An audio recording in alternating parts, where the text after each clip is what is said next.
y luego Miguel Nazar, que es el director de la escuela de la Facultad de Arquitectura Sur-Sur, que está ahí en pantalla. Haría Mucho gusto, Youssef. Encantado. Bienvenido. Gracias. Haría una presentación más formal con tu currículum y tu historia de H Arquitecta y tus proyectos también que tú has desarrollado. Pues empecemos. Muy bien, Ya. encantado de estar aquí. Vamos, vamos. Bueno, primero que todo, te quiero agradecer, Youssef, por la participación a esta clase del ramo de Innovación y Emprendimiento. Para los que no te conocen, yo soy Ricard, fundador de la oficina H Arquitectes.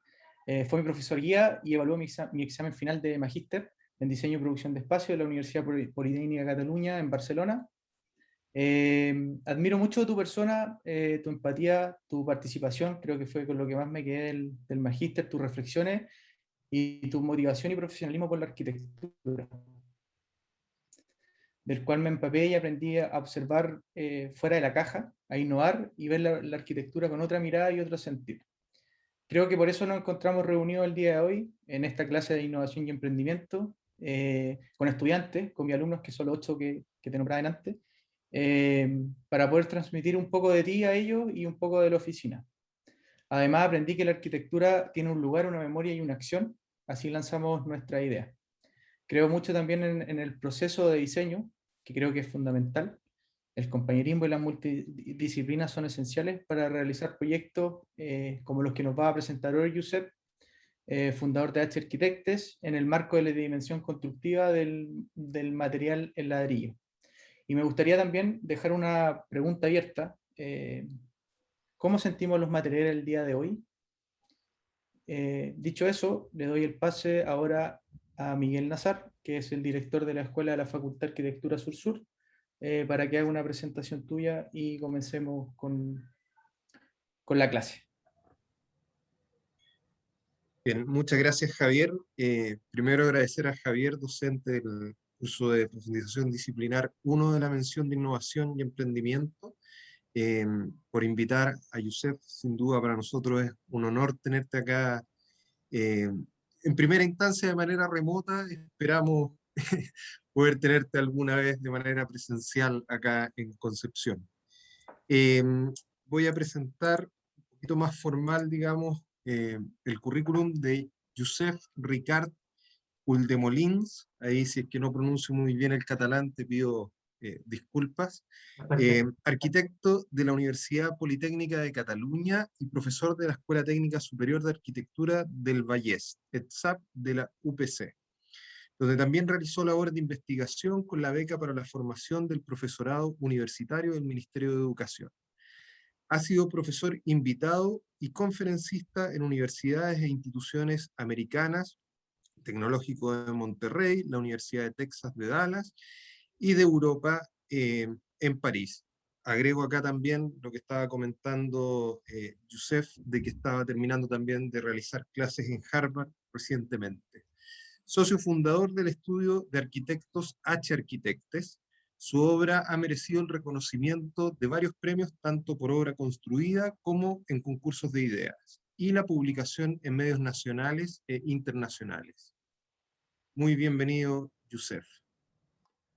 Gracias, Miguel. Vale, pues estamos un poco en petit comité, pero como grabaréis, supongo que alguien más verá esto y tal. Encantado en cualquier caso de la invitación y de volver a ver a Javier, que fue un extraordinario alumno dentro del máster. Un máster muy peculiar, que espero que alguien más de vosotros tenga bien de utilizar como excusa para hacer un pequeño retiro en Barcelona y visitarnos. Si os parece, comparto pantalla.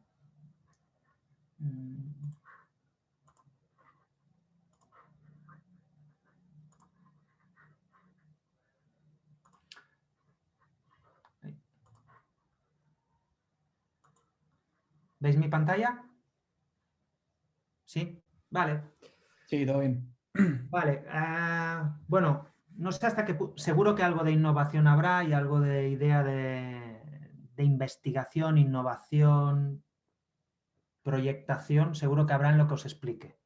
Aunque básicamente es verdad que esta charla que estoy como reciclando, ¿no? A partir de lo que me sugirió Javier de hablar sobre el ladrillo y tal, es una recopilación de proyectos básicamente vinculados al ladrillo, ¿vale? Pero sí que es verdad que todo el proceso que hacemos en AC Arquitectas está muy basado en una idea de la proyectación a través del research. O sea, no hay otra... Se nos hace muy difícil de concebir un proceso de investigación que no esté vinculado a un auténtico encargo. O sea, eso no quiere decir que no haya procesos de investigación en marcha en el mundo fantásticos desde el ámbito más académico, desde el ámbito más de la industria, seguro que los hay. Pero desde el mundo de la pura arquitectura es muy difícil proyectar sin investigar, pero también es muy difícil investigar fuera de la excusa concreta del proyecto. Por lo tanto, aunque lo que os explicaré tiene mucho de research, tiene mucho quizás de, no sé si de innovación, pero sí de investigación, pero todo está vinculado a la excusa que nos ofrece el proyecto de arquitectura. Y en este caso siempre del encargo real.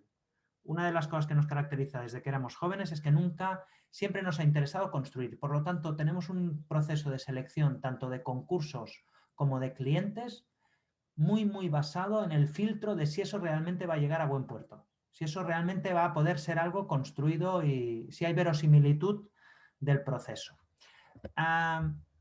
Nosotros somos 4 socios, ¿vale? Nos conocimos en la universidad y casi siempre empiezo las charlas utilizando esta imagen que tiene un poco que ver con la gran cronología general del despacho y tal, y que tiene mucho que ver con esto de trabajar en equipo, que somos 4, ¿vale? Cuando eres 4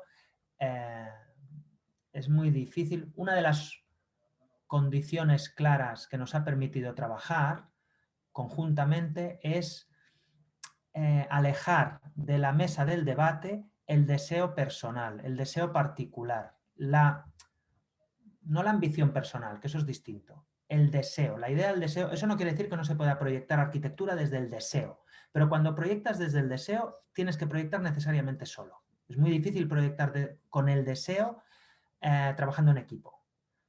La única manera de trabajar en equipo es poner encima de la mesa cosas razonablemente objetivas, razonablemente parametrizables y que por lo tanto se pueden objetivar, cuantificar y por lo tanto se pueden discutir, ¿vale? Después se discutirá, se desecharán ideas, habrá 1000 ideas.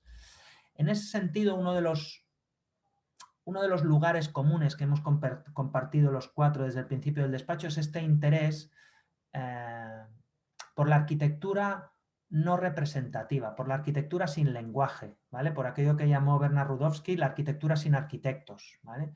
La construcción popular, la arquitectura popular como este pequeño objeto de origen agrícola que aparece a la derecha de la imagen, ¿vale? Ese fue como uno de los lugares comunes del debate del colectivo con el que empezamos a proyectar ya profesionalmente a partir del año 2000, 1999, 2000, fue este interés por la arquitectura no representativa, porque esto era algo fácil de compartir, porque cuando algo no tiene lenguaje, cuando algo no tiene un lenguaje representativo y es puro resultado de la eficiencia y de la disponibilidad, ¿no? Es una respuesta directa a las demandas de un programa y a las disponibilidades geográficas y económicas, pues es muy fácil de compartir entre 4, ¿no? Con el tiempo hemos visto que lo que nos interesaba de la construcción popular, de la arquitectura popular, no era solo esta falta de representatividad, esta falta de lenguaje, sino que también nos interesaba este nivel altísimo de eficiencia material, de eficiencia funcional y tal. Y en ese sentido nos hemos dado cuenta que a nuestro alrededor todavía existen ejemplos de arquitectura sin arquitectos que son altamente interesantes, que nos pueden enseñar mucho, que son súper eficientes, ¿no? Como el artefacto de la izquierda de la imagen, que es una construcción igualmente agrícola, altamente eficiente, funciona estructuralmente por empotramiento, es prefabricada, se monta rapidísimo y es súper eficiente para proteger a gran cantidad de metros cúbicos, etcétera, etcétera, ¿no? Bueno, valga esto solo como introducción, pero os quería hacer una pequeña cronología del despacho un poco más profunda y que nos tiene que llevar necesariamente al ladrillo, ya veréis.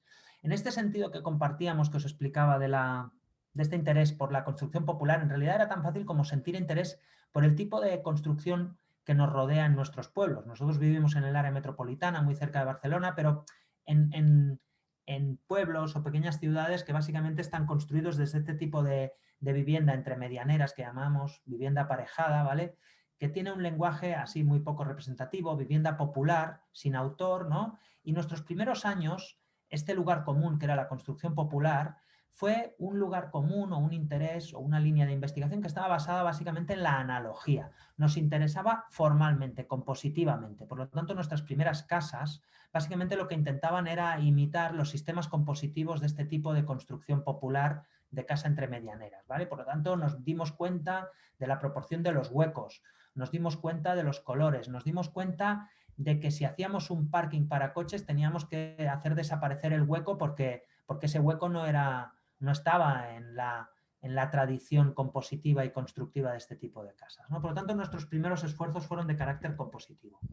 Después nos dimos cuenta que ese tipo de composición era un resultado obvio de un elemento constructivo que se llama muro de carga, que esas fachadas que nos interesaban por esos huecos más bien verticales, anónimos y tal, eran así porque eran muros que trabajaban a compresión. Y como trabajaban a compresión, pues los huecos no pueden ser más anchos que altos, sino todo lo contrario, ¿vale? Hay una cierta proporción entre lleno y vacío porque hay que descargarlo, etcétera, etcétera.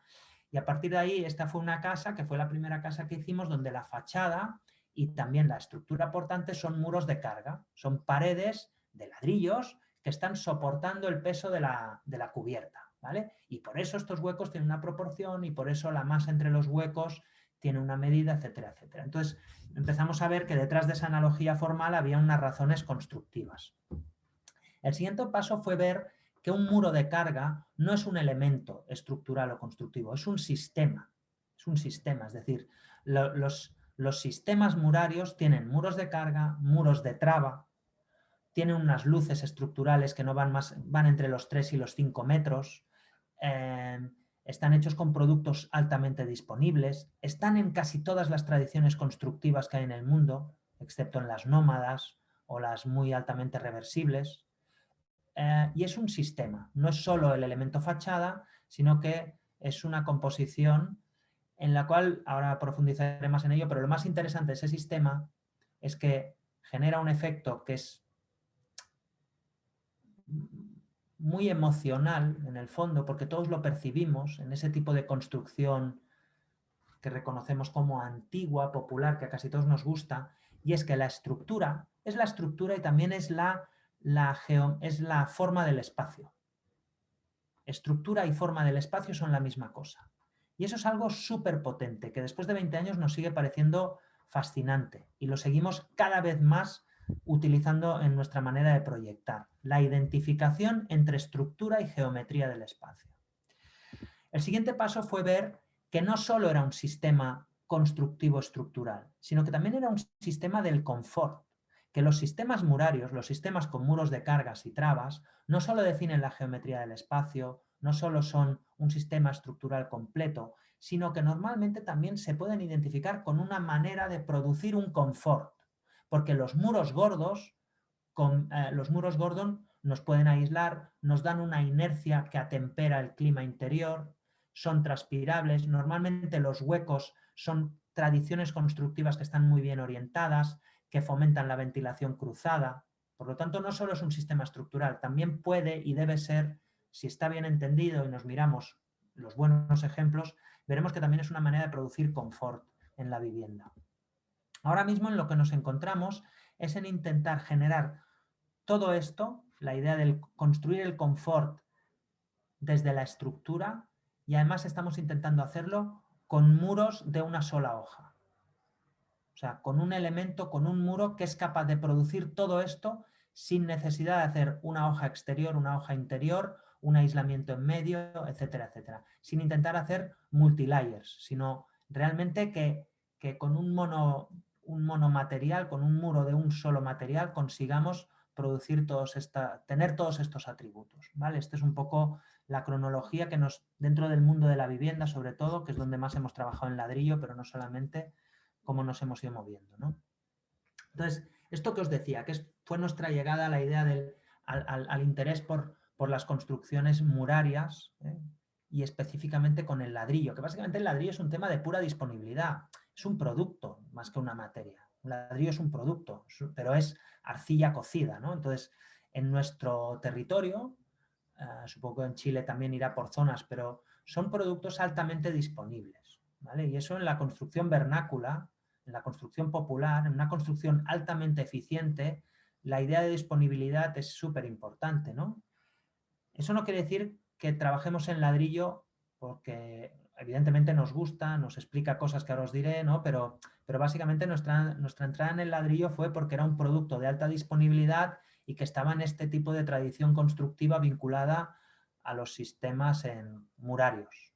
Bueno, pero básicamente nuestro interés por estos sistemas sale de esta idea de la identificación entre espacio y estructura, que es algo tan propio de la construcción popular, pero también de la construcción culta, ¿vale? Esto es la planta del pabellón de Charlottenburg de Schinkel, ¿no? Hostia, pues fue aquí paseando con mis 3 socios en un viajecito que hicimos para ver a visitar Mies, que nos fuimos a las afueras de Berlín, a Charlottenburg, y fuimos a ver este pabellón. Pues paseando por aquí, cruzando estos umbrales, literalmente, eso estoy hablando de algo que fue exactamente así.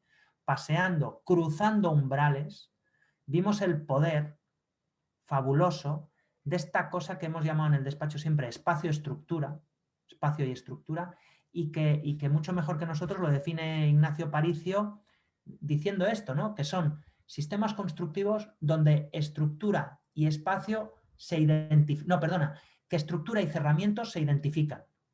O sea, productos arquitectónicos, constructivos, donde existe una identificación entre estructura y cerramiento. Eso es potentísimo, potentísimo. Evidentemente nunca serán tan eficientes, tan funcionales, tan altamente, con tan altos atributos como un sistema multilayer. Sin duda la fachada de un rascacielos, que está basado en un sistema multilayer, ¿no? Tiene muchísimos más atributos. Pero, por ejemplo, hay uno que no tiene. No tiene uno de los atributos, que es, no tiene capacidad de envejecer. Nadie se imagina la fachada del Chrysler o la fachada del rascacielos más moderno de Dubái versión vintage. Es imposible que envejezcan. Siempre tienen que ser nuevas. Siempre hay que revisarlas. Siempre los elementos de unión son críticos. De hecho, la fachada de un rascacielos, básicamente, cada 10, 15 años es nueva. La han tenido que ir como sustituyendo, ¿vale? En cambio, el sistema que identifica estructura y cerramiento tiene, como dice Ignacio Paricio, una capacidad de envejecer orgánicamente. Se puede hacer viejo y no le pasa nada. De hecho, mejora. Un muro con argamasa de cal mejora con los años, porque la cal tiene una capacidad de autorresolver las lesiones. De hecho, hoy en día, si vamos a la Alhambra de Granada y desmontásemos un capitel, sabéis que Granada es una zona altamente sísmica, los capiteles de la Alhambra de Granada, ¿vale? Hecho por los árabes hace entre 1000 y 700 años, ¿no? Digamos, los capiteles todavía tienen cal, que no le ha tocado cal aérea, flexible, altamente flexible para articular los capiteles. Bueno, la cal tiene estas capacidades, este tipo de sistemas constructivos puede envejecer. Bueno, es igual, me estoy enrollando un huevo. Pero en esta línea, ¿no? Esta imagen también que nos fascina siempre, que es una visita a unas minas de Marés en Mallorca, ¿no? Que es esta cosa, para mí, no sé, es como, me enrollo mucho, pero esta imagen para mí es clarísima, ¿no? Esta idea de la estructura es el espacio, es la geometría. Y en los atributos de la estructura está todo lo que necesitas. Esto es potentísimo. ¿Quién no quiere vivir aquí dentro? Esto es la bomba. De hecho, ahora Antón García Abril, ¿no? El estudio este Ensemble, o Ensemble, no sé cómo se llaman, se ha montado una especie de manifiesto habitacional y ha montado una vivienda dentro de un espacio así. Pero esta foto tiene 15 años. Bueno, en cualquier caso, o esta, que es una obra de Ignacio Paricio, que os decía, Paricio Clotet, la Biblioteca de las Aguas, que es un antiguo edificio infraestructural fabuloso, un edificio pensado para sostener 3 metros de agua, 17 metros de altura, un edificio brutal, ¿no? Que sencillamente es arquitectura a pura compresión, ¿vale? Pues es quizás la mejor biblioteca de Barcelona, pero es que es uno de los mejores edificios de Barcelona. Y es esto, es una estructura con atributos suficientes para caracterizar un espacio, y es un espacio fabuloso. O este tipo de ideas que están también vinculadas a este tipo de arquitecturas, ¿no? de estas arquitecturas como celulares, como el pabellón este que os enseñaba de Schinkel, ¿no? Donde es más interesante la libertad de uso que la flexibilidad. O sea, son espacios flexibles, pero porque son muy ambiguos en sus funciones. Puedes utilizarlo de exposición, de estudio o de corredor, ¿vale? Pero este tipo de flexibilidad nadie la contempla. O sea, todo el mundo identifica este tipo de construcciones tan sólidas. Sí, les pueden parecer bonitas, pero nadie lo identificaría con una idea de flexibilidad. Bueno, son altamente flexibles, porque son espacios que no están caracterizados por una función. Están caracterizados por su geometría, por su textura, porque son muy altos, porque son muy bajos, pero precisamente son altamente flexibles porque puedes desarrollar muchas actividades en ellos. No porque hay un muro que desaparece o corre o se transforma en una cortina que no sé qué y hace la vertical puente y desaparece, ¿vale? Es otra idea de flexibilidad que nos parece mucho más interesante. Bueno, el ladrillo... Ostras, perdonad una cosa, es que creo que... Ah, vale, sí. Es que ahora creía que había desaparecido. Bueno, os voy enseñando ejemplos que tienen una caracterización más o menos especial. Este fue uno de los primeros ejemplos que nos hizo más o menos conocidos del uso del ladrillo y que realmente nos hizo abrir bastante los ojos a un cierto aspecto del ladrillo, ¿no? A este uso más desnudo, sin revestir y tal, pero que fue por una situación puramente económica, ¿vale? Esto es un encargo del año 2007-2008, justo en el momento en que explota la crisis económica, ¿no? La crisis financiera en el mundo. Una pareja sin hijos, los dos con trabajo, con un piso en propiedad, que no tienen que tener ningún problema para conseguir una hipoteca del banco para tirar adelante esta casita, en un solar muy económico, de promoción pública, en el cual tenían unas arras entregadas, un dinero a cuenta, pero que tenían un tiempo limitado para desarrollar la construcción si no perdían sus derechos sobre el solar, ¿vale? Es un solar de forma triangular, ¿vale? Os explico, o sea, evidentemente responde a todo lo que os he estado explicando, ¿vale? Muros de carga, una geometría que tiene más que ver con espacios que pueden concebirse con muchos usos, más que funcionalidades muy claras. De hecho, esta casa tiene dos tipos de espacios. Los espacios más grandes, los espacios menos grandes. Los espacios más grandes pues, son de usos más comunitarios, el salón, la cocina, un estudio. Los espacios menos grandes son habitaciones, pero también podrían ser estudios, ¿vale? O sea, es una oferta de básicamente dos tipos de espacios. No son espacios caracterizados por sus funciones, sino que están caracterizados por su geometría, por la manera de entrar la luz, por la materialidad, etcétera, etcétera. Pero es básicamente triangular porque el solar era triangular.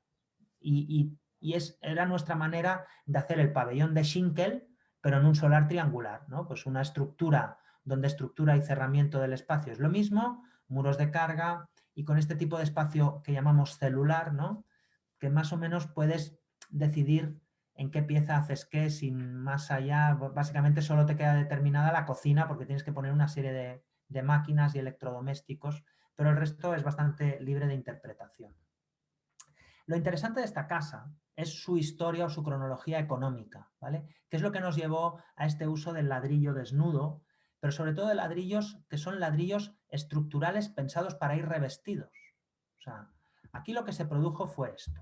O sea, esta pareja, ambiciosa ella, quería una casa en la cual incluso preveían una habitación para la suegra, que es una cosa como inimaginable. O sea, querían piscina, querían parking para 2 coches, pero no tenían 2 coches, se imaginaban que tendrían 3 hijos, pero no tenían ninguno, ¿no? O sea, no aquello que eran, sino aquello que imaginaban que serían, ¿vale? Y también supongo que imaginaban que serían ricos. Esa primera casa ya nos pareció como desmesurada y todavía no había explotado lo que después pasó, ¿no? Y les decidimos intentar convencer de hacer una casa solo de una planta, sin dobles alturas, sin parking, porque se podía aparcar perfectamente en el jardín, sin habitación para la suegra, etcétera, etcétera, ¿no? Entonces, hicimos una casa de una sola planta y ahí conseguimos pasar de 320.000 a 230.000 euros, ¿vale? Que serían algo más en dólares. Pero, y vale, encantados, les pareció bien, les pareció razonable, entendieron que ellos no necesitaban tantas cosas y aceptaron esta transformación. Lo que pasó es que se fueron al banco, ¿vale? En el año 2008, y el banco les dice que están locos, que les dan la mitad. De 240.000 les dan 120.000, ¿vale? 120.000, la mitad. Desesperados vienen al despacho y nos dicen que les ha pasado esto y que van a perder. Si no pueden hacer la casa, pierden los derechos sobre el solar. Por lo tanto, deciden comprarse un móvil home para colocarlo en el solar y ya vendrán tiempos mejores, ¿vale? Les pedimos que nos den un fin de semana. Nos dicen que encantados, que ningún problema. Y cogemos el proyecto y lo reducimos a la mínima expresión material para conseguir el confort razonable. La calefacción desaparece, cambian las ventanas, la orientación, todos los revestimientos desaparecen. Diseñamos un sistema de instalaciones que lo puede instalar el mismo albañil al levantar las paredes. Diseñamos una casa que la va a hacer una sola persona, ¿vale? El albañil del pueblo. Es una casa de máxima disponibilidad, aquello que tengo cerca, el albañil del pueblo con el ladrillo que se fabrica en el pueblo de al lado, ¿vale? Con sistemas que puede instalar el mismo albañil, que no hace falta que venga un instalador a instalarlos, pues son muy, muy básicos, porque van por el hormigón dependientes, etc. Básicamente es echar tubo corrugado.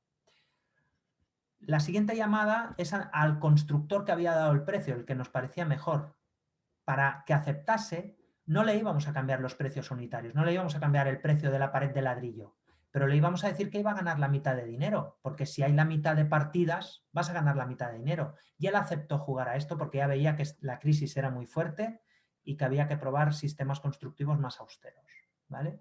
Y con eso nos pusimos a construir. Eso sí, este tipo de construcción pide un dibujo ladrillo por ladrillo. Esta casa, como todo está visto, y todo es pared de carga, las trabas hay que enseñarlas todas.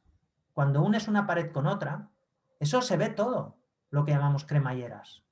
Tiene una ventaja secundaria si diseñas ladrillo por ladrillo. Esta casa, siendo un sistema constructivo tan convencional como paredes de ladrillo estructural, generó menos de medio container de residuos. Menos de medio container de residuos.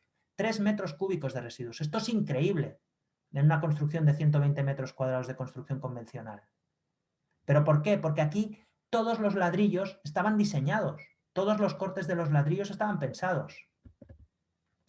Incluso para hacer pequeñas contenciones para el jardín tuvimos que reducir la construcción a la mínima expresión con este sistema como de aguantalibros, donde el propio peso de la tierra se aguanta a sí mismo, ¿vale? Con esta idea como de L.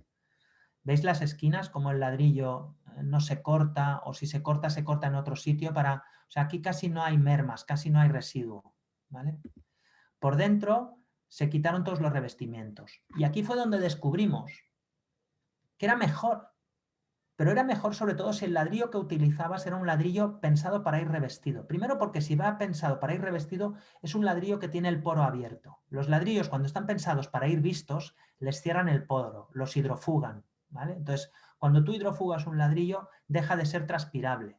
Y un ladrillo cocido con el poro abierto tiene la misma capacidad de transpirabilidad que la madera, si no la barnizas, que cualquier producto de la construcción tradicional, que es fantástico porque te ayuda a controlar el grado de humedad. La capacidad de inercia, la capacidad de interactuar con el aire también es más alta si no va revestido. Y aparte tiene un plus maravilloso, y es que te está introduciendo algo de memoria en una casa que es nueva, la memoria del proceso constructivo. Estás viendo 1 año y medio de gente haciendo cosas, lo estás viendo, estás viviendo en un sitio que no huele a nuevo, como un coche nuevo. Huele a que ya tiene un poco de historia, huele a que ya tiene algo de memoria, huele a cosas que han pasado. Y eso la gente os aseguro que lo agradece. O sea, a nadie le gusta el olor a coche nuevo, a plástico. A nadie le gusta en realidad entrar en una casa, porque todo lo que es absolutamente nuevo lleva implícito que en algún momento dejará de serlo, en algún momento se va a romper. Pero cuando tú demuestras que estás sencillamente prolongando una historia, entonces el tiempo se alarga. Cuando algo ha empezado antes de que tú aparezcas, entonces la cosa puede envejecer, pero no se va a romper. Bueno, no sé cómo explicarlo, es un poco también de filosofía o poética barata, ¿eh? Pero bueno, ya veis que es una casa hiper austera, con sistemas constructivos totalmente convencionales, pero muy bien orientada, con muchísima inercia a disposición de la carga de captación solar, ¿vale? Básicamente es una casa que funciona sola porque no tiene puentes térmicos y al tener 3 fachadas idénticas, el sol a lo largo del día va cargando siempre la inercia del suelo. Solo con una pequeña estufa que aparece por aquí a la izquierda, con esta estufa la casa funciona. Y un recuperador de calor para en las épocas de invierno más crudas, no abrir las ventanas para ventilar, para que no se nos vaya el calor, ¿vale? Pero bueno, me estoy enrollando mucho. El tema esto que os explicaba, que ya estaba avanzando, ¿eh? Las razones de la expresividad del ladrillo, pero especialmente para nosotros, pero esto sí que tengo que reconocer que tiene un punto snob, ¿eh? Tiene un punto snob, esta idea que a nosotros nos gusta el ladrillo estructural, el ladrillo que está pensado, que está producido en una fábrica y que la gente que lo fabrica cree que la gente lo utilizará revestido, escondido. Ese es el ladrillo que a nosotros nos gusta. Un ladrillo que está descolorido, que tiene este tipo de decoloración producida por las cocciones del proceso de fabricación del ladrillo. Este es el ladrillo que nos gusta a nosotros, este es el ladrillo que nos gusta enseñar. Y es un ladrillo siempre estructural, es decir, esta casa tiene 2 hojas, pero las 2 son estructurales. La fachada se aguanta a sí mismo y la hoja interior aguanta los techos, ¿vale? Son ladrillos estructurales, que aquí llamamos Gero, ¿vale? Es un ladrillo que en España lo puedes conseguir en lo que llamamos formato catalán, que es 29 por 14 por 9, o en formato castellano, que es 24 por 11,5, 12 por 10, ¿vale? Bueno, es un ladrillo estructural, perforado. Esta es una casa que tiene 2 hojas estructurales de ladrillo. En este sentido, la peculiaridad de la casa es que es una casa para una persona, a diferencia de la anterior, esta es una casa para una persona con mucho dinero. Este tío está forrado. Esta persona es el director general del bufete de abogados más importante de España.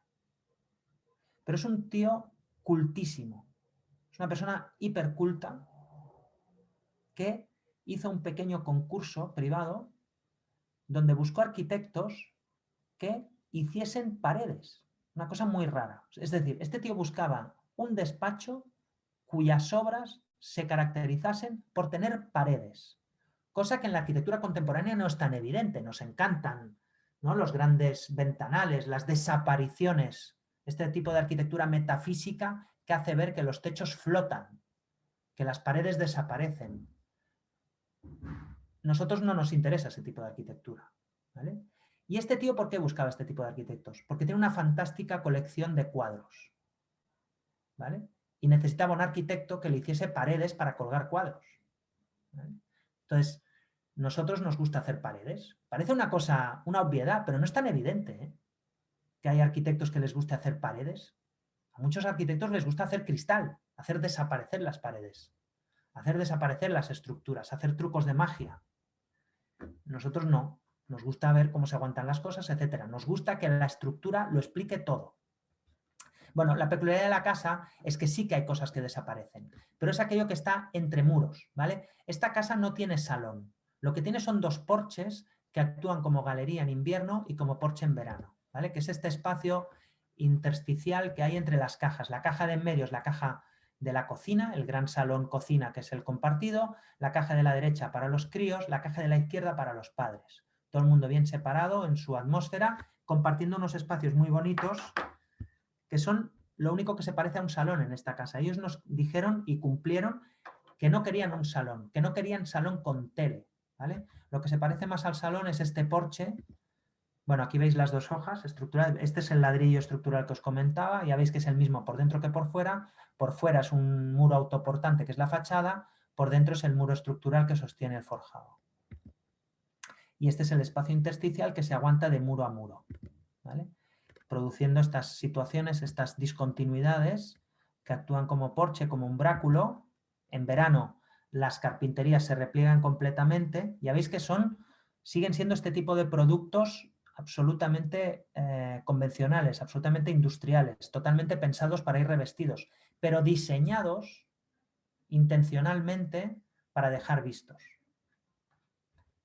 Ni tan siquiera hidrofugamos el ladrillo, porque si queremos realmente cumplir con una casa que no tiene puentes térmicos, la cámara que separa las 2 hojas es absolutamente continua. Por lo tanto, aunque te entrase humedad en el muro exterior, nunca llegaría al muro interior. Por lo tanto, ni lo hidrofugamos. Dejamos que envejezca naturalmente.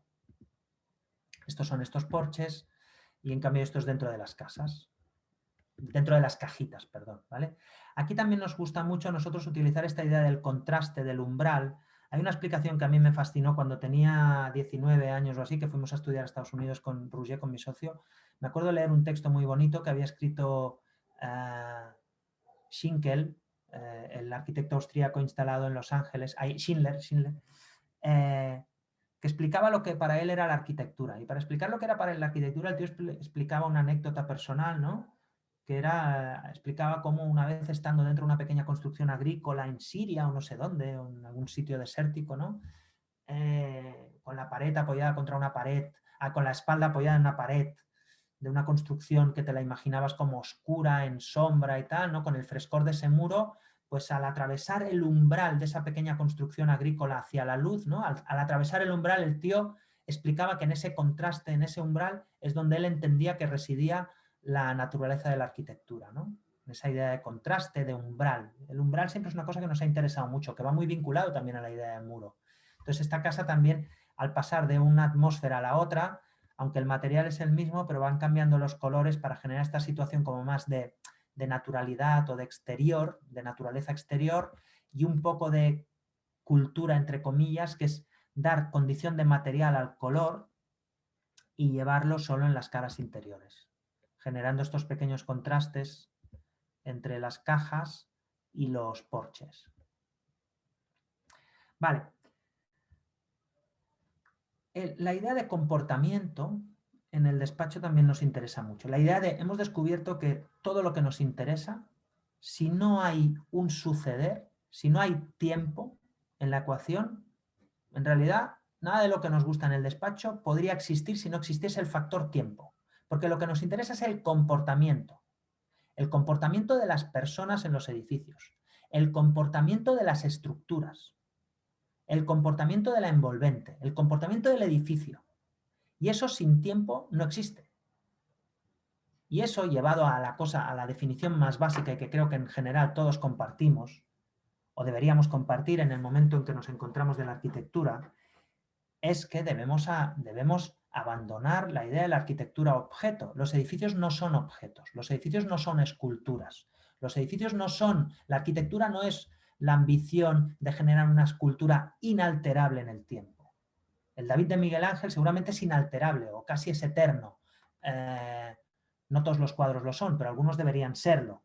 Pero la arquitectura no es ese su objetivo. Su objetivo es generar condiciones de confort. Y eso exige de incorporar en nuestros proyectos la idea de comportamiento. Para empezar, proyectemos el comportamiento de las personas. Lo que debemos proyectar, lo que debemos proveer, lo que debemos vislumbrar es qué hacen las personas. Duermen, hacen reuniones, cenan, van al baño. Eso es lo que debemos proyectar. Están en clase, la luz les entra de tal manera. Debemos diseñar las condiciones para producir esas situaciones de confort. Y al final, básicamente, lo único que decidimos en la mesa de trabajo es geometría y materia. Decidimos materiales y decidimos la forma en que organizamos esos materiales. Pero lo que debemos proyectar es el comportamiento. Y lo que debemos entender es el comportamiento de las cosas. En ese sentido, y siguiendo con la idea del ladrillo y de eso que os comentaba, de los sistemas murarios y tal, no es profundizar, o sea, es intentar entrar un poco en entender el comportamiento de esos sistemas de muros y además utilizarlo para hacerlo de manera incluso expresiva. O sea, que explicar el comportamiento, que no es solo un muro transmitiendo cargas, es algo más, porque hay huecos, porque ese muro queremos que nos ayude con su inercia, con su masa. Esta es una casa que fue como el primer ejemplo donde fuimos más allá de esta pura supervivencia del ladrillo desvestido, del ladrillo desnudo, del ladrillo industrial o el ladrillo para construir desnudo y ya está, y entramos a buscarle, tiene un punto barroco, tiene un punto de complejidad en la idea, pero es bastante satisfactorio el buscar un cierto lenguaje, entre comillas, sencillamente a partir de facilitar el comportamiento del muro. Esta es una casa entre medianeras, también muy lujosa. Esta es la casa para uno de los que ha sido un candidato para para la presidencia del Barça ahora recientemente, ¿vale? Es donde vive. Y es una casa que, bueno, tiene la ventaja de que tiene calle por delante y calle por detrás, ¿no? Y, bueno, es un suceder de espacios. Es un poco como la anterior, pero en este caso la sucesión de espacios es lineal, es uno detrás de otro porque es una casa entre medianeras, muy lujosa, muy amplia y tal, pero es una casa igualmente entre muros medianeros y por lo tanto la serie de espacios no es como la otra que era más liberada y tal, sino que es un suceder así, umbral, espacio, umbral, espacio. Pero no quería entrar tanto en la tipología como que en esta casa empezamos a explorar, intentar entender y hacer lo más eficiente posible el uso del producto ladrillo vinculado al comportamiento estructural, ¿vale? En este sentido, esto no es un tema ornamental. O sea, un muro de ladrillo a partir de ciertas alturas tiene unas condiciones de esbeltez que hay que trabar, ¿vale? Los muros de ladrillo, cuando son de 2 hojas, tienen que transmitir los empujos horizontales y de flexión a los forjados y transmitirlo a otros muros, etcétera, etcétera.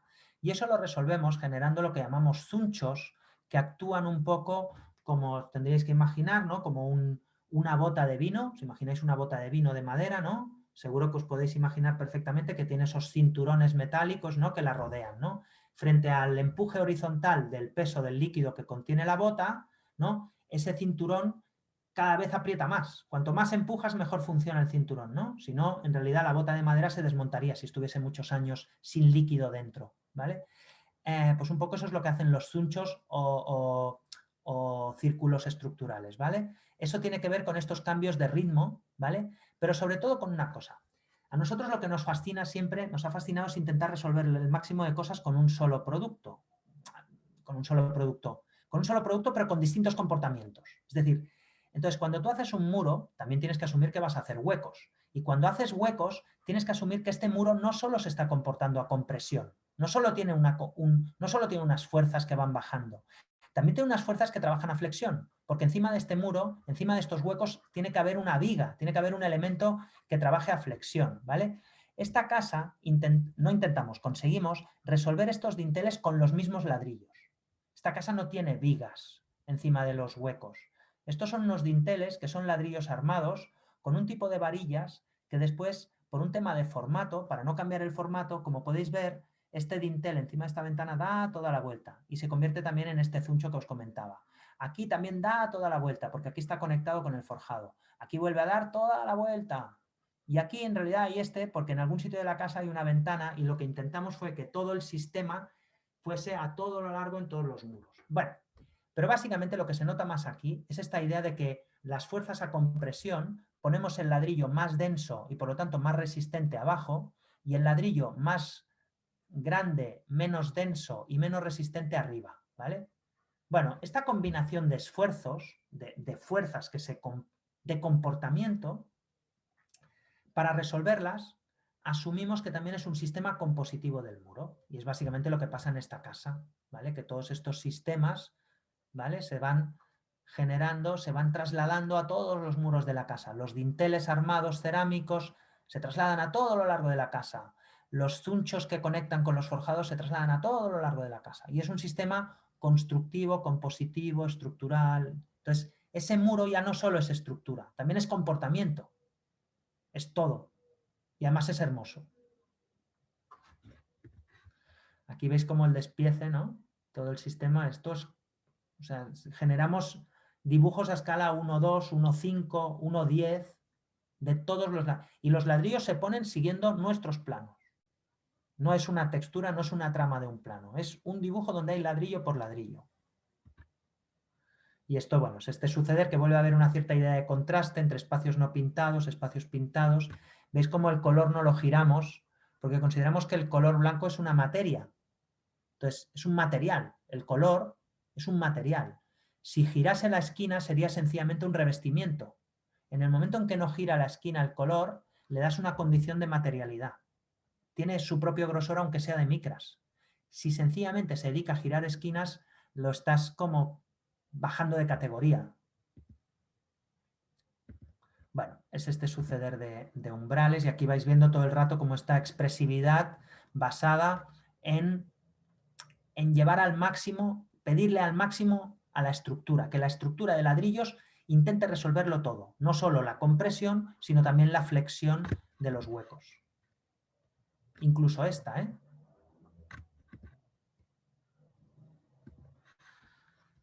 Bueno, con el paso del tiempo no solo nos ha interesado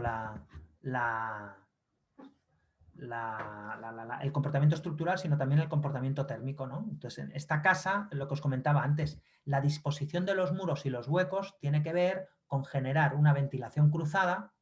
O sea, el comportamiento aquí no solo es el comportamiento como estructura, sino que también es el comportamiento de la estructura dentro de la termodinámica de la casa, ¿vale? Con cosas tan básicas como es la inercia y la ventilación natural, que es conseguir el confort más lujoso que existe.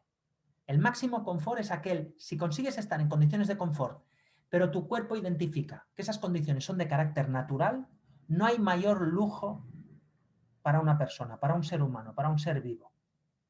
O sea, a igual temperatura y humedad producida por circunstancias artificiales o naturales, el cuerpo siempre prefiere las naturales. Está estudiadísimo y vosotros mismos, si os preguntáis a vosotros mismos, a vuestro cuerpo, si ahora mismo os pellizcáis, estaréis de acuerdo conmigo, que estaréis mejor si la temperatura la habéis conseguido por el sol calentando una pared o por el frescor de una sombra sobre una pared muy gorda que se ha refrescado durante la noche, o si lo habéis conseguido estando encerrados en vuestro coche con el aire acondicionado a toda pastilla. O sea, o sea, la respuesta es una obviedad, ¿vale?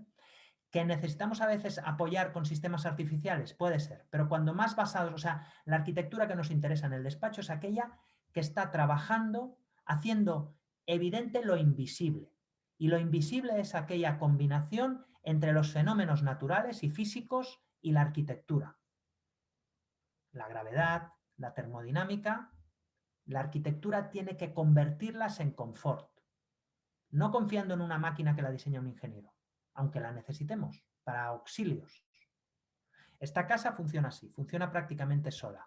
Tiene un sistema extra, aprovecha un tema del tema de la mala calidad del suelo para hacer una casa que está completamente levantada y generar una gran masa de inercia aquí debajo en forma de gravas, ¿vale? Como teníamos que ir a buscar la cimentación ligeramente más abajo, pero queríamos hacer una casa muy económica y muy planita, esto se rellenó con gravas y por estas gravas se hace pasear todo aquello que no consigue la propia inercia y la ventilación cruzada, se apoya con un sistema también de aire que pasea por estas gravas para conseguir, para atemperarse, ¿vale? Básicamente esto es una lógica, la lógica de la inercia, pues la inercia de los muros se le suma a la inercia de esta inmensa cantidad de gravas que hay aquí debajo.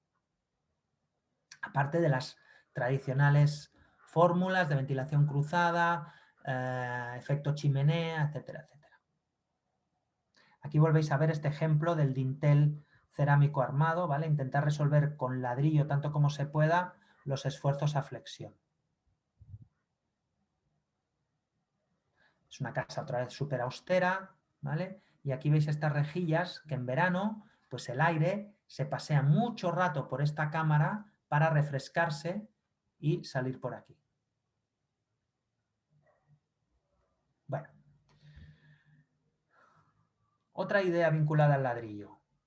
Pues esto que os decía al principio, intentar resolverla además con una sola hoja estructural. Que no haya una hoja exterior, una hoja interior, un aislamiento. Esto no es exactamente un ladrillo, esto es el superladrillo, ¿vale? Esto se llama protón y es una especie de termoarcilla o bloque cerámico que llamamos en España.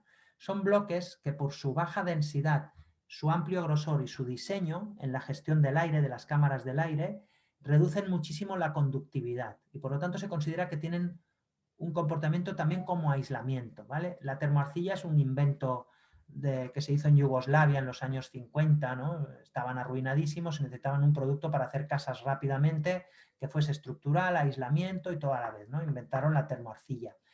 Es cojonuda la termoarcilla, pero llega hasta donde llega, ¿vale? Entonces los alemanes han inventado esto, que es el protón, que es una termoarcilla que es la bomba, ¿vale? Que tiene una U buenísima y tal. Esto es una casa que hicimos en Castelldefels, que es una casa que solo tiene un muro.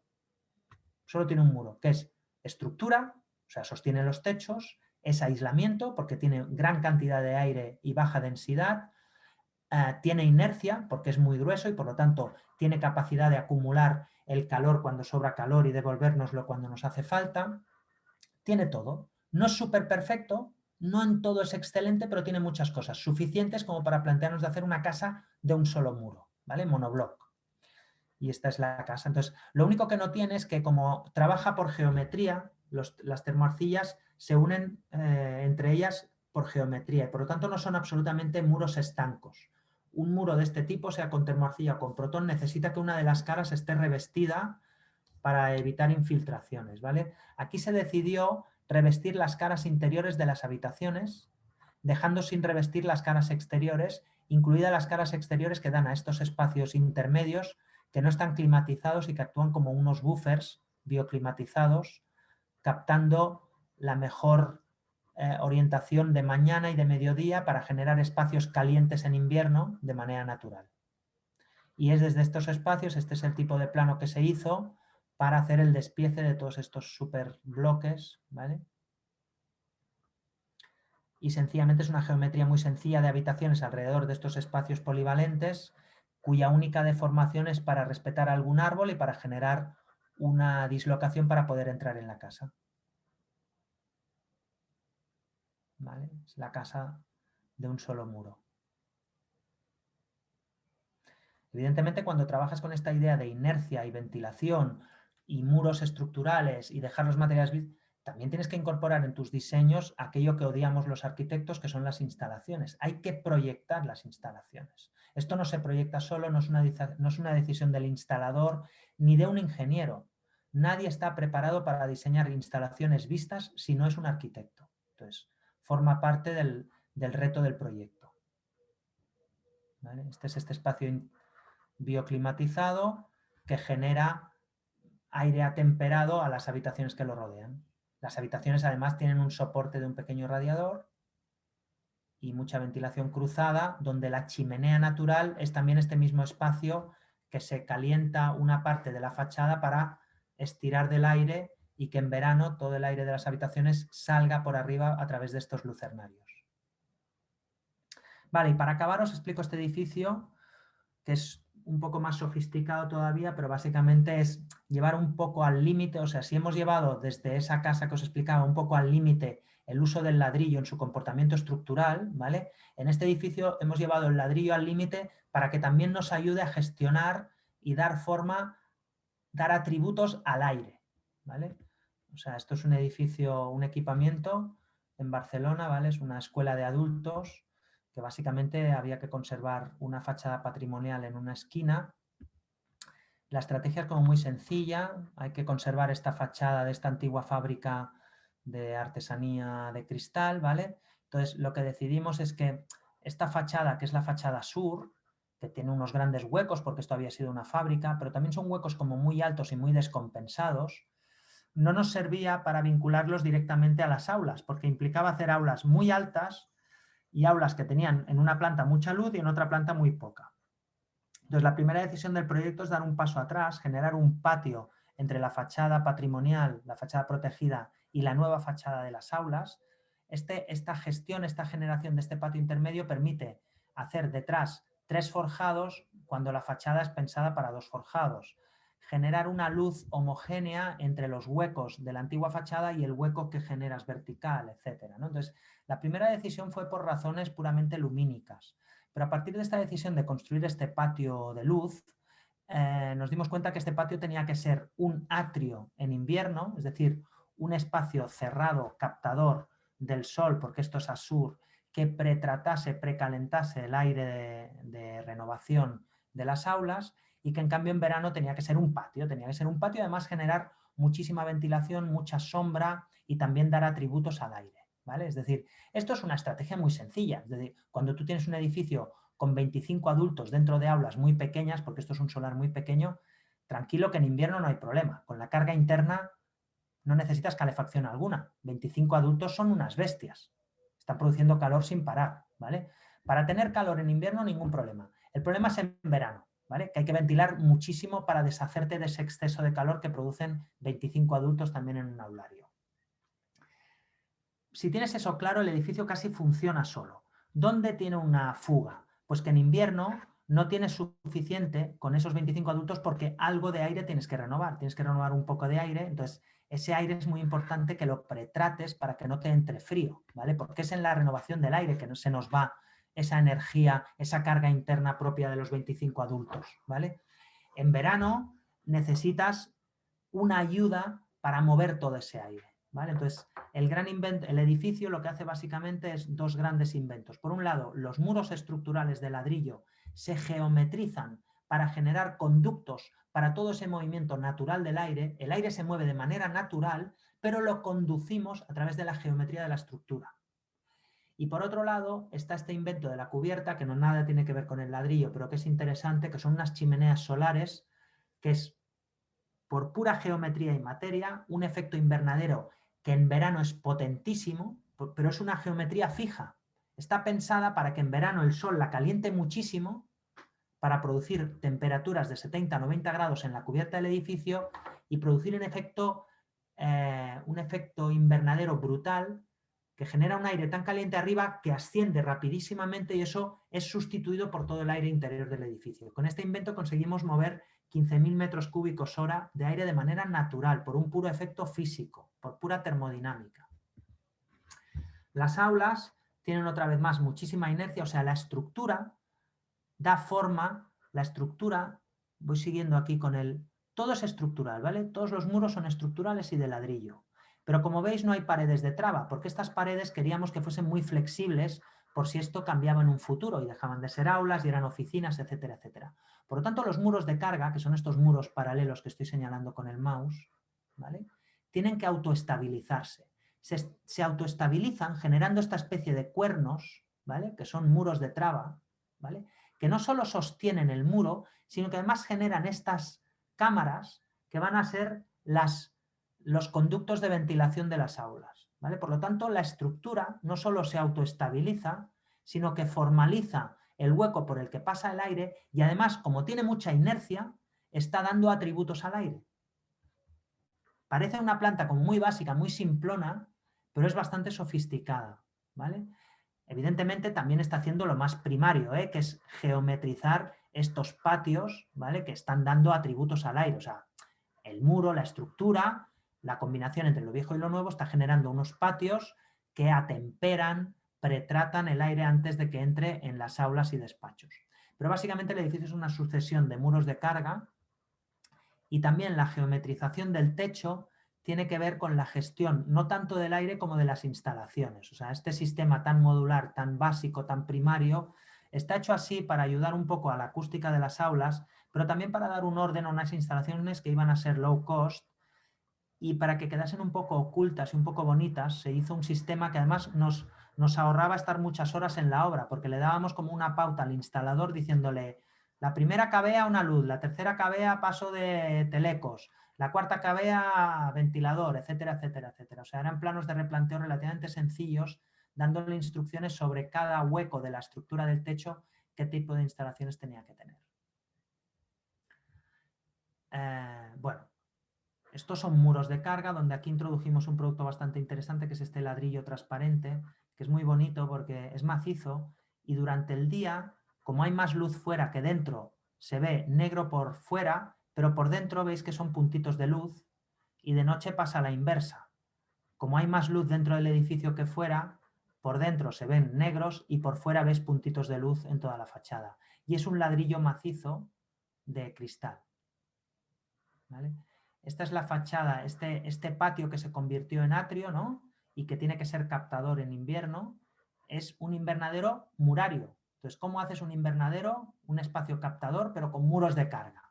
Pues con este producto tan de la abuelita, ¿no? Que es el pavés o el bloque de cristal, ¿no? Pero puesto así a lo bestia, en plan, como dijo Andy Warhol, ¿no? Una muñeca Nancy es una horterada, pero 1000 muñecas Nancy son una obra de arte. Pues esto un poco lo mismo, ¿no? Un bloque de cristal en la escalera de mi abuela es una horterada, pero si pones 1.000.000 uno encima del otro, aparte de que es una pared de carga transparente que funciona como un invernadero, además es hermoso.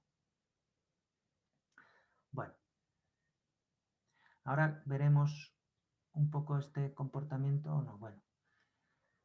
El edificio tiene... Este es el bloque de cristal que os decía, ¿vale? Lo que pasa es que este bloque de cristal, aunque es muy resistente, no lo puedes hacer comportar estructuralmente, porque el punto de fragilidad del ladrillo cerámico, la flexibilidad del ladrillo cerámica es mucho más alta que el de cristal. Por lo tanto, si lo haces trabajar estructuralmente, mientras cargue no hay ningún problema, pero se romperá. Este puede romperse, ¿vale? En cambio, o sea, el grado de flexibilidad es muy distinto. Este se deformará mucho más que este.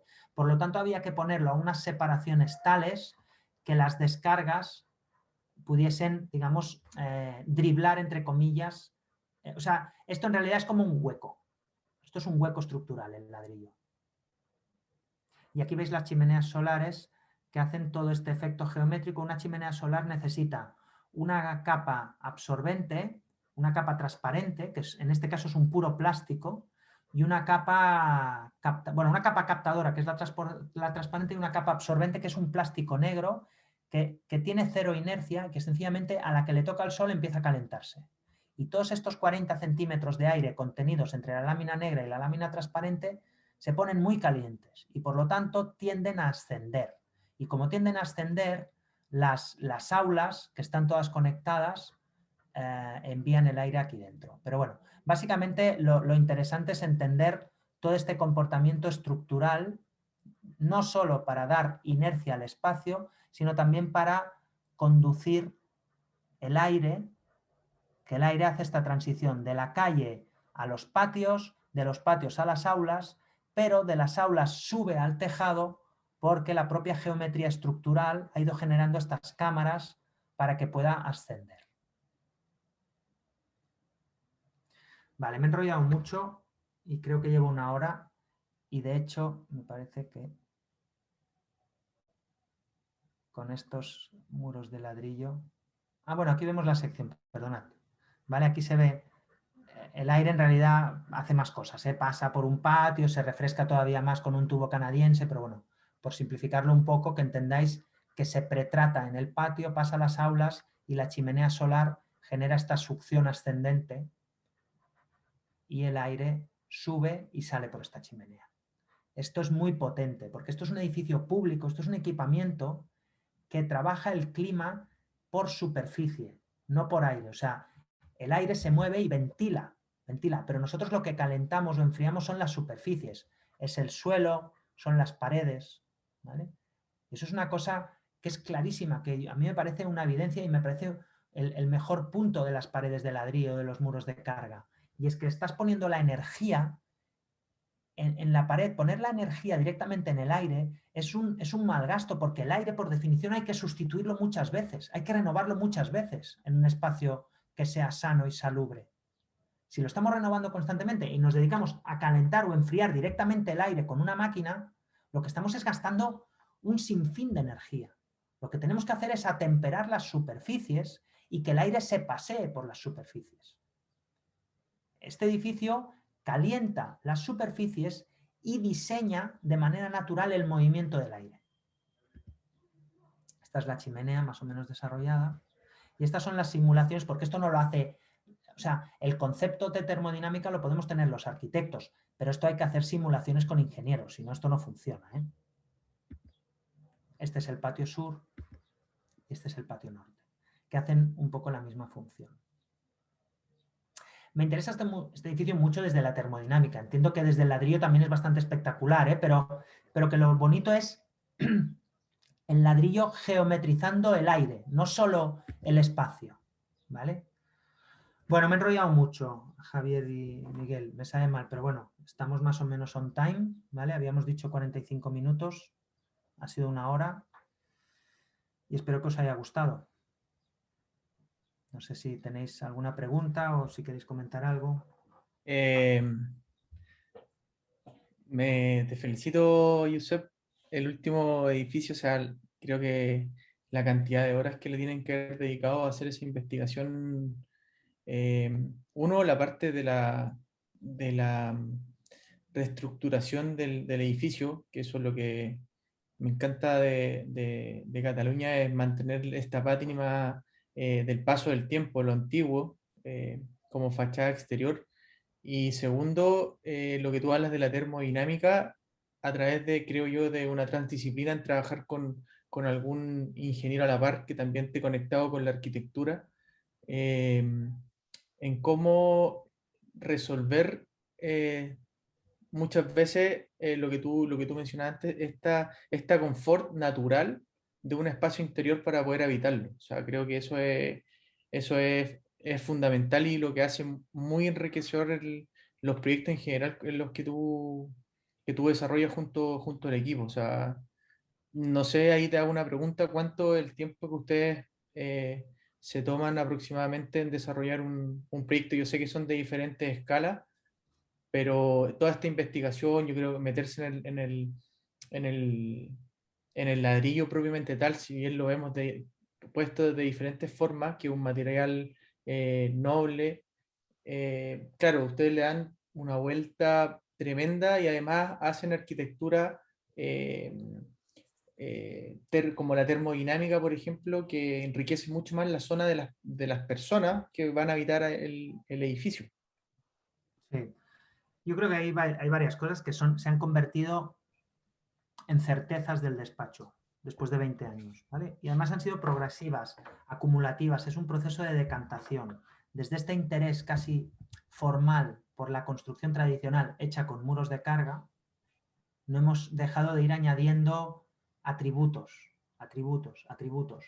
Uno de los más hermosos es descubrir en tu propia piel que ese confort producido por, por esa combinación, o cuando el confort se produce por la combinación entre los fenómenos naturales y la arquitectura, eso no quiere decir que no haya una intermediación o una ayuda de una máquina, pero que al final el interface que se relaciona con el clima es la arquitectura, sus superficies. Es que solo hace falta poner delante de alguien dónde quieres tomar un aperitivo, si en el porche de la Plaza Mayor o en el ático de ese rascacielos que está de moda.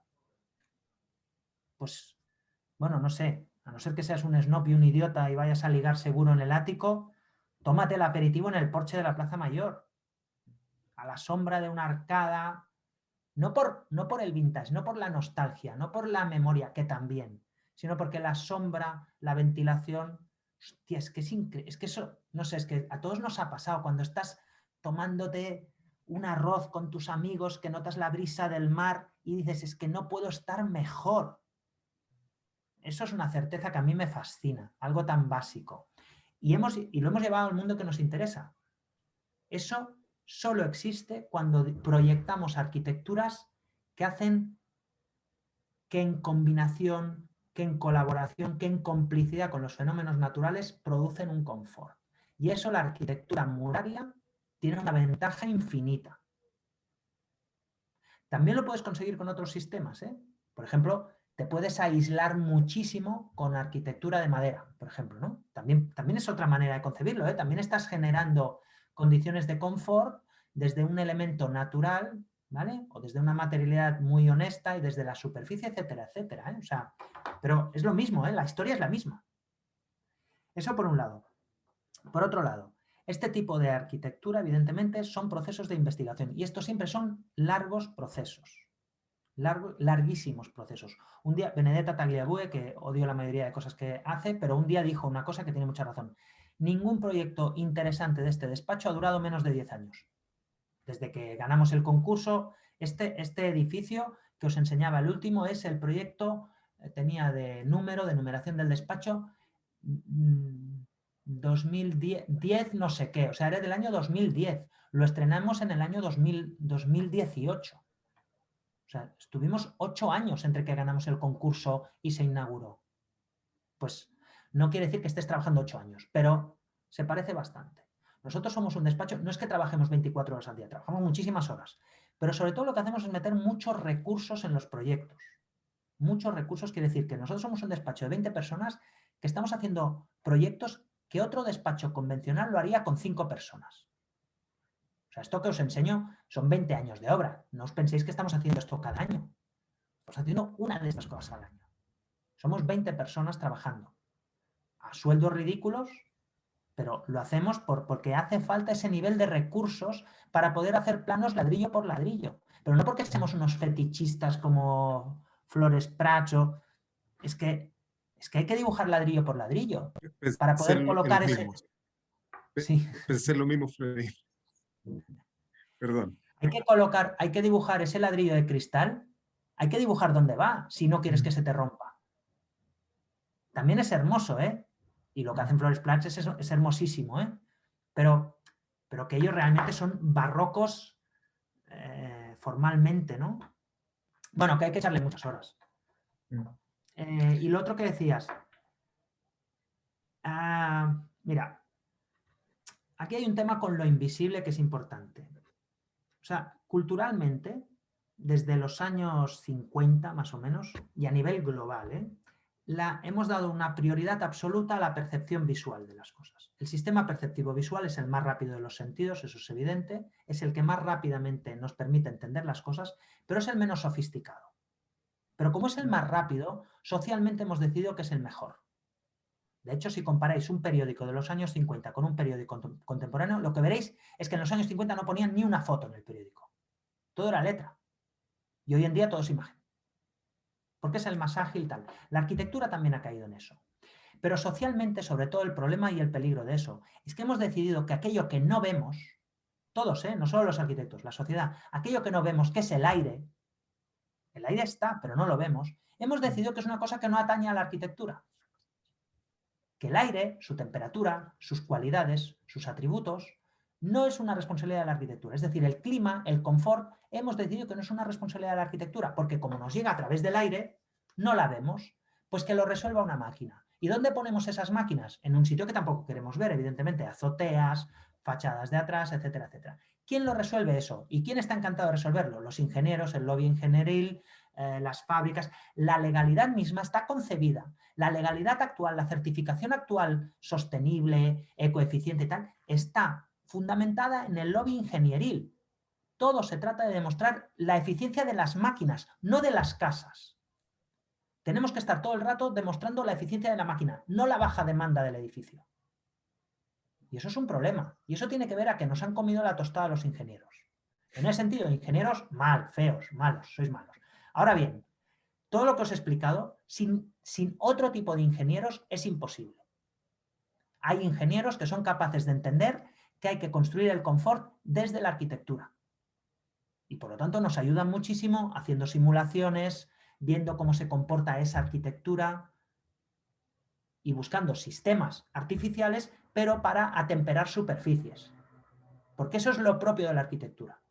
Y a mí solo me interesa la sostenibilidad en tanto que la pueda desarrollar a través de la arquitectura. Si la tengo que desarrollar a través de una máquina hipereficiente con un COP de calor de 4:1, tal, me importa un bledo. Porque no es mi labor. Es que no genera confort espacial, es que no genera memoria, es que no genera lenguaje, es que no genera arquitectura, es que no genera una experiencia una máquina. Por tanto, eso me interesa cero. Pero necesitamos ingenieros, claro que sí, pero tienen que ser ingenieros que estén en la onda, ¿eh? Ha sonado como muy viejuno, ¿no? En la onda. Ingenieros arquitectónicos. Sí. Oye, quería darle un pase, no sé, Miguel o alguno de mis alumnos, a ver si tienen ahí alguna pregunta. Muy cortito yo ahí aprovechar a Yusef y de ahí le damos el paso a los alumnos. Vale. Tuve la suerte el 2019, un año después de la inauguración del último edificio que mostraste, de estar ahí, poder recorrerlo por fuera y tuve la mala suerte de no poder ingresar. Ah, Así que me queda pendiente ahí y justamente para poder entender todo lo que tú graficas muy bien del espacio interior, etcétera. No, la verdad es que muy contento con la conferencia, muchas cosas que nos hacen sentido, otras nuevas que también nos trazan, eh, digamos, aproximaciones, sobre todo desde el ámbito académico. Está muy alineado también a esto de entender lo vernáculo, lo disponible, tú hablabas de lo eficiente y cómo desde ahí poder hacer una muy buena arquitectura y una arquitectura igualmente contemporánea, pero entendiendo en el fondo esos conceptos que tú declaras de tan buena manera. Y hablas de cómo a través de la materia disponible, finalmente lo que hacen ustedes es geometrizar Y eso va a determinar un comportamiento específico al interior de la obra. A partir de eso, mi pregunta va, que también me parecía interesante y quiero como entenderlo un poquitito también, si cuando definen esas relaciones programáticas, cómo se comportan las personas al interior de una casa, y me voy a la primera casa, a la triangular, que por ejemplo hace desaparecer el pasillo. Tiene este corazón en el centro, las habitaciones tienen dos puertas, pero ambas comunican hacia los patios. También se establecía mucho una relación con los patios en el proceso que ustedes establecen. También el cómo buscan ese comportamiento está basado en una tradición, en cómo habitualmente se habita en ese lugar determinado, o es algo que ustedes proponen. Yo creo que tiene mucho que ver con la tradición, porque en realidad tradicionalmente ni en la arquitectura culta ni en la construcción popular se han construido habitaciones en el sentido de lugares para dormir, salas en el sentido de lugares para comer o espacios, cocina en el sentido de solo para cocinar. Lo que la tradición culta y popular ha hecho es construir lugares, espacios con una serie de atributos. Y la flexibilidad estaba en interpretar, de hecho hay una explicación muy bonita sobre el ensanche de Barcelona, las viviendas que dan a interior y a fachada calle, que son las viviendas tradicionales pasantes que llamamos.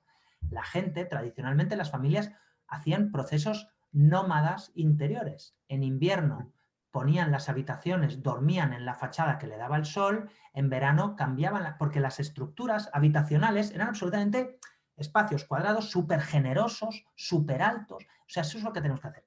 Pero quien lo explica súper bien, mucho mejor que yo, es Jacques Delat, que el tío en un texto de los años 80, con un grupo que tenía que se llamaba Le Pinard Bleu, explica, hace un texto maravilloso, que ahora no me acuerdo el título, pero está en un Architecture d'aujourd'hui. Y el tío dice una cosa, que dice una frase que es la siguiente. La funcionalidad compromete la libertad de uso.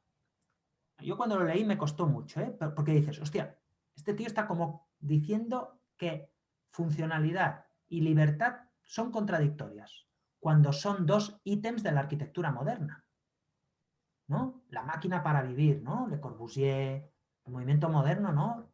La función, la forma sigue a la función, es un ítem de la arquitectura moderna y contemporánea. Pero por otro, libertad de uso, flexibilidad, es otro ítem de la arquitectura moderna y contemporánea.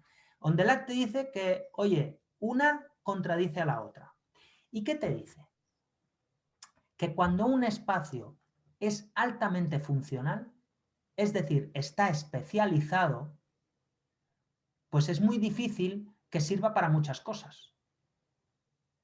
Y tiene toda la lógica del mundo. Y en ese sentido, un pasillo que tiene el ancho mínimo para ser pasillo es altamente funcional, pero sirve para muy pocas cosas. De hecho, solo sirve para una cosa. ¿Vale? Por lo tanto, el pasillo es el ejemplo perfecto. Y de hecho, en las construcciones populares hay muy pocos pasillos porque no sirven para nada. Y en una construcción popular todo tiene que servir para mucho. Y en las construcciones cultas existían pasillos, pero solo para el servicio, para hacer atajos, pero no para el paseo del Señor. Entonces, creo que el pasillo es un buen ejemplo de esa mirada. O sea, las circulaciones, cuando solo sirven para circular, son muy funcionales, pero no están en nuestro interés. Nosotros estamos más por, como diría el mismo Ondelat, por hacer series de espacios. Espacios muy distintos, muy contrastados, muy altos, muy bajos, muy gordos, muy feos, pero no muy cocina, pero no muy habitación, pero no muy salón. Entonces, creo que Esa en ese ambigüedad sentido, que comentabas.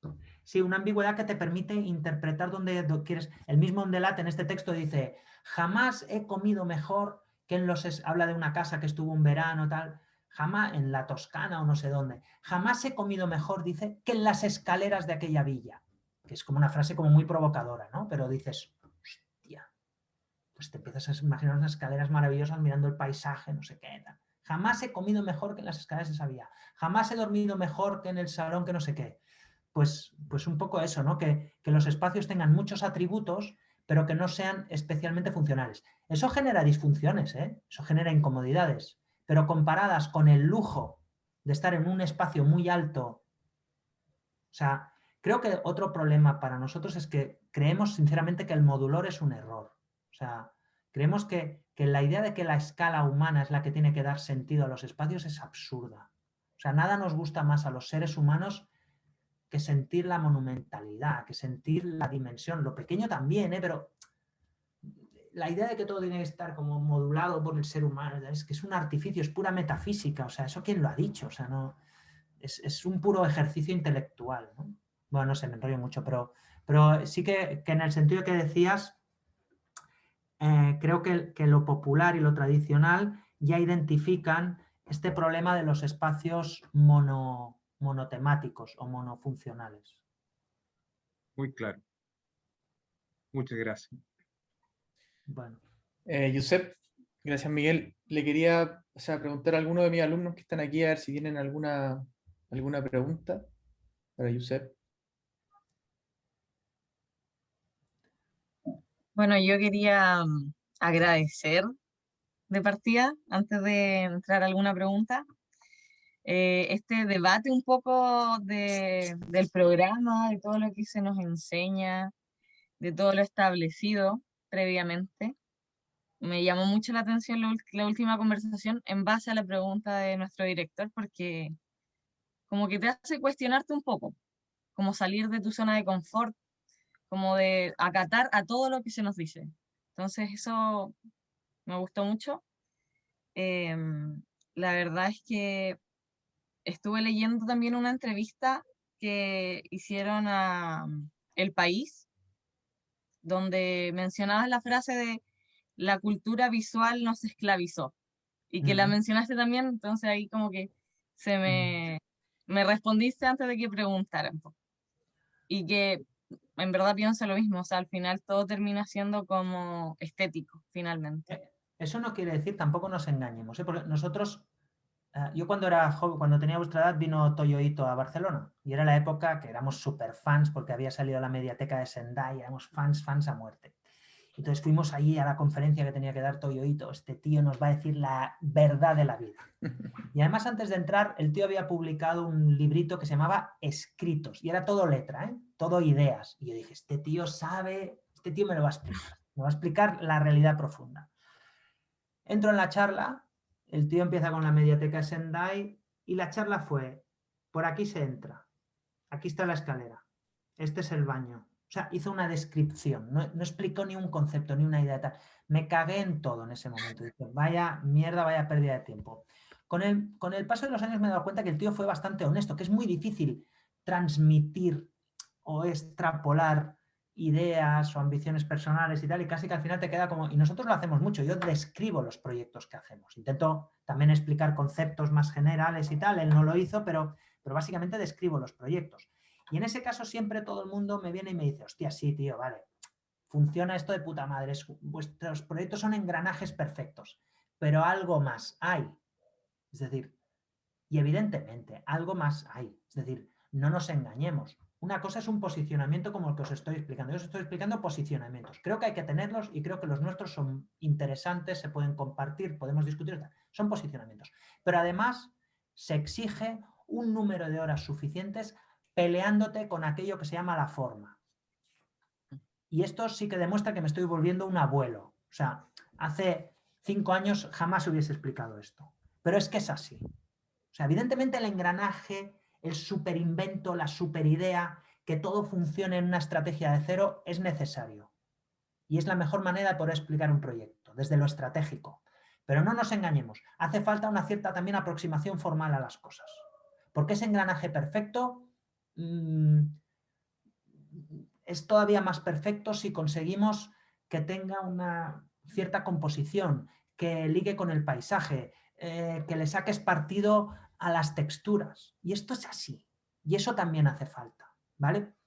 Con lo cual no contradigo lo otro, ¿eh? Lo único que estoy diciendo es que no todo es una cuestión estratégica como yo parece que explique las cosas. También hay un punto de... No le voy a decir intuición o talento porque no es así, es una cuestión de dedicarle también muchísimas horas, no solo a pensar, sino también a mirar a tener documentos, a tener maneras de trabajar que te devuelvan unas ciertas atmósferas, unas ciertas imágenes y a ver si eso realmente te interesa. Hacer maquetas gigantes para meterte dentro y a ver qué te explica aquello, ¿vale? Porque hay muchas maneras de organizar la materia para conseguir el mismo objetivo. Y también cómo organizas la materia también es importante. Sí, sí, pero claro, o sea, todo obviamente tiene un grado de composición visual, pero a lo que yo iba un poco era que no es esa el primer acercamiento, sino como que es un poco más de la No, materia. Y es, de esa misma materia uno puede llegar es a una... de esta cosa más global que yo le llamo el comportamiento.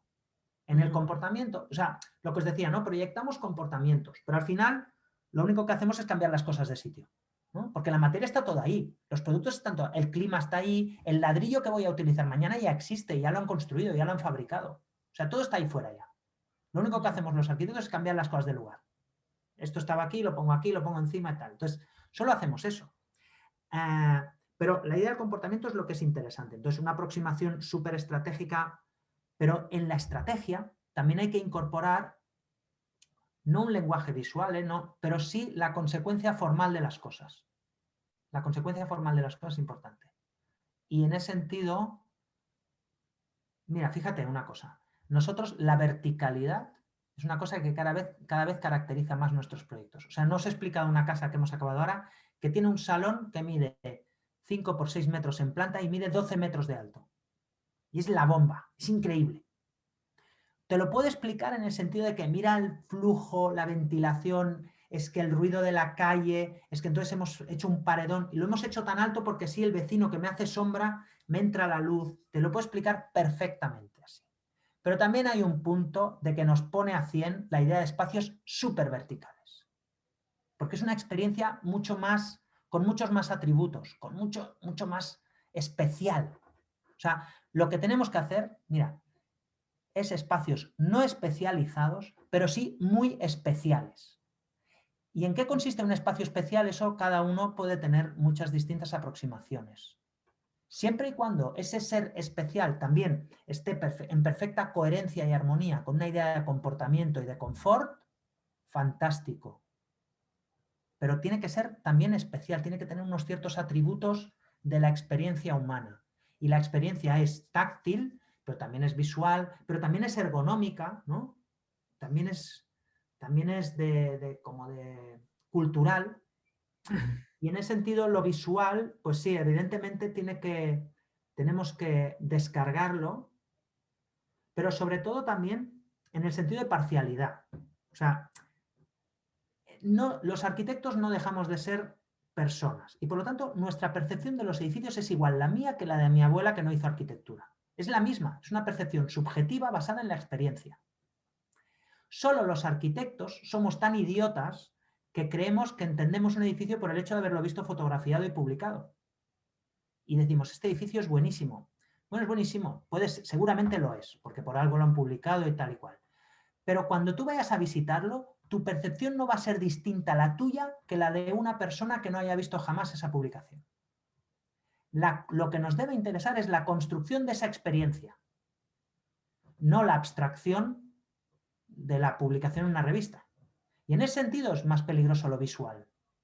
O sea, la percepción visual, el peligro que tiene es tomarse el todo por la parte. La percepción visual es una parte. Entonces, a veces confundimos la percepción visual de una revista, de una foto, de un no sé qué, porque estamos enamorados de esa idea objetual de la arquitectura, del objeto hermoso, pero en realidad cuando vayamos a ver ese edificio no lo veremos así, lo experimentaremos. Y por lo tanto, evidentemente también percibimos con la vista, pero ahí es donde es importante entender el concepto de lo áptico, ¿no? Entonces ahí hay que leerse a Juli Palasma y entender todo esto de que percibimos a través de la piel y que pensamos con las manos, etcétera, etcétera. Bueno, oye chicos, me sabe fatal, pero es que yo a las 8:30, que es ahora, me tengo que ir volando. Me sabe mal no dar más respuestas, pero quedamos otro día y seguimos hablando. Vale, Oye, mil gracias por la invitación. te agradezco, Josep. La verdad que Un muchas placer. gracias y seguro nos volveremos encontrar en un tiempo cercano. Tengo un viaje ahí planeado a Barcelona y a ver ahí si nos vamos Muy bien. de tapas. Pues un placer veros y espero que nos veamos o en Barcelona o en Chile y que sea pronto, cuando esto de la pandemia se nos acabe un poco a todos. ¿Vale? Un placer y Absolutamente. gracias por la invitación. Gracias, Miguel. Muchas Chao, gracias. gracias. Adiós, Javier. Un abrazo.